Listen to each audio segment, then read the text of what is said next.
Abundant afternoon, all. I am here with a Virgo new moon reading. Let's tap in. Tapping into the energy of the collective. In order to do this, I'm going to be using my Orisha cards as well as my oracle cards that are angelic, my angel oracle cards.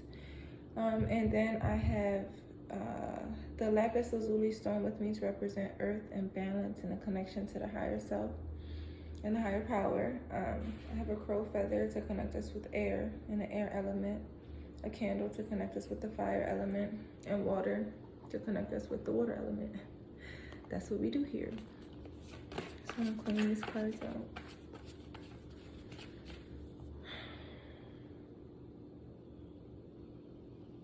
Use a little bit more fun. Better, okay. When I first pulled cards, I didn't cleanse them.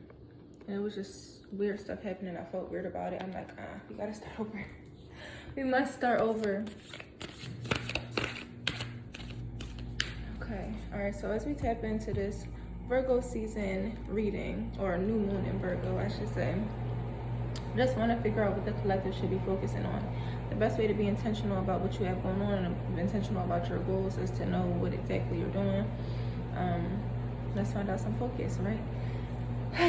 So, what is it that the collective should be focusing on? What is the energy? Okay, that makes sense. Let me not do that. What is it that the collective needs to be focusing on for this new moon in Virgo? What is going to help achieve goals? What is going to help shift focuses? What is going to help bring in new perspectives? What is the focus? Focus for the Virgo new moon. Focus for the Virgo new moon. We talk to the Most High. Okay. Asking for divine insight on what it is that the collective should be focusing on in a new moon. This Virgo new moon period that we're in. Okay. What should the collective be focusing on? We have Babalu. What is it that the collective should be focusing on?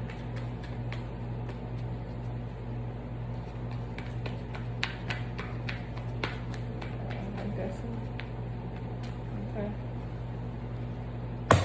Right. And then, in order to aid in this focus, in order to aid in keeping us all focused on this Virgo full moon, what is a message to remember? A message to remember in order to help maintain the focus.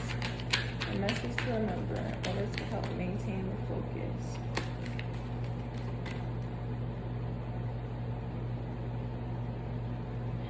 I'm driven and pulled from the heart. Transformation. We get the Bible Orisha in reverse, and it's a priest card, right? But because it's in reverse, it represents almost a lack of faith or valuing material over your sainthood or your priesthood or your goodness, or a focus towards materialism instead of the inside and the spirituality. The right hand being up inside of the photo is like you're giving something in order to ask for something, but here it's like you're only willing to receive, you're not willing to give. So the focus should be definitely on what do you actually want?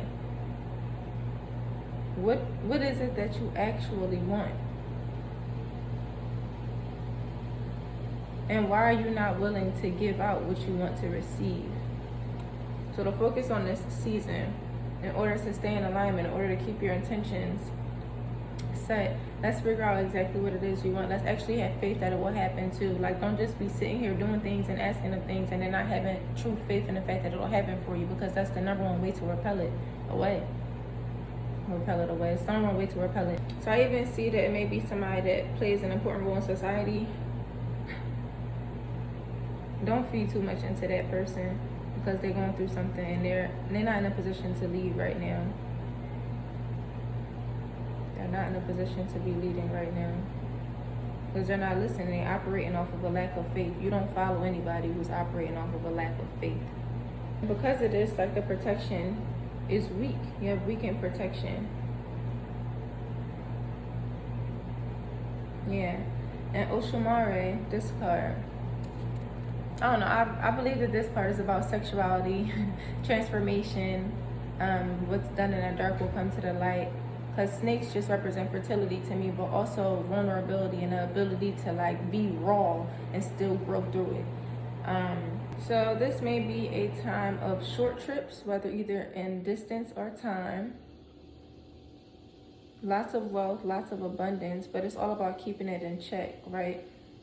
You got to focus on your faith in order to achieve the wealth and abundance and know that it is happening for you. So it's definitely a very transformative period during this Virgo season, this Virgo new moon. And every time we're in a new moon phase, I always tell people this is a great time for release. And something that I picked up at a retreat is once you release something, don't pick it back up.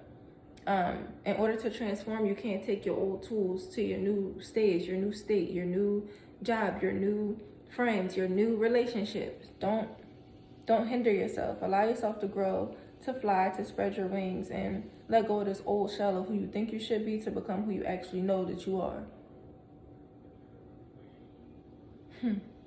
But yes, it's definitely something happening in politics as well. And it's gonna come to the light. Yeah, because we all know Virgos are about they have this I'm always right energy, and I have a feeling that all the people that y'all think don't be right gonna be right about all the political conspiracy things that everyone thinks it is, and it's gonna cause a lot of transformation in the world. It's just about being on the right side of it, on the right side of this transformation. So Virgo season takeaway points: keep your faith, don't be afraid of who you are, watch out for politics and following people who are not in their right mind, be aware of your abundance and your wealth. Those trips may give you, the short trips in time or distance may give you insight into your faith and gain you more protection. And it's all happening because you're transforming.